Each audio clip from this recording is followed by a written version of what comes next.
తల్లులు తండ్రులు జాగ్రత్త. మీరు చేసే పాపిష్టి పనుల వల్ల, దేవునికి వ్యతిరేకంగా మీరు జీవించటం వల్ల, తెలిసి తప్పులు చేయటం వల్ల మీకు తెలియకుండానే మీ బిడ్డలకు ఎంతో కొంత నష్టాన్ని, కష్టాన్ని తీసుకొచ్చిన వారు అవుతారు. అప్పుడు మీరు అనొచ్చు, నేను చేసిన తప్పుకి మా పిల్లలు ఎందుకు శిక్ష భరించాలి. ఉదాహరణ, నువ్వు తాగుబోతోడివి, సంపాదించినంత తాగేస్తున్నావు. తాగడం వల్ల నీ ఆరోగ్యం పాడవుతుందా? పాడవట్లేదా? పాడవుతుంది. నువ్వు సంపాదించి 20,000, 30,000, 40,000 తాగుడుకో లేకపోతే పనికి మాలినటువంటి అలవాట్లకో ఖర్చు చేసావనుకో, నీ బిడ్డల భవిష్యత్తు ఏమిటి? వాళ్ళ చదువు సంగతి ఏమిటి?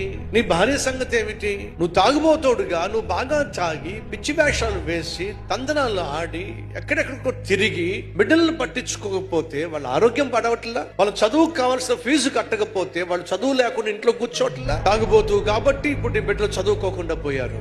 వాళ్ళ చదువు పాడైపోవడానికి కారణం ఏమిటి? నీ తాగుడు వల్లేగా. వాళ్ళకి భవిష్యత్తు లేకపోవడానికి కారణం ఏమిటి? నీ తాగుడు వల్లేగా. ఈ రోజు వాళ్ళు చదువు సంధ్యం లేకుండా ఇంటి దగ్గరే కూర్చోవడానికి కారణం ఏమిటి? నీ తాగుడు వల్లేగా. మరి నువ్వు తాగుతున్నప్పుడు ఎందుకు నీ బిడ్డలు సఫర్ అవుతున్నారో అర్థమైందా? ఇప్పుడు తండ్రిగా, తల్లిగా నువ్వు చేసే తప్పులో నీ మీద ఆధారపడినటువంటి నీ బిడ్డలు శిక్ష భరిస్తారో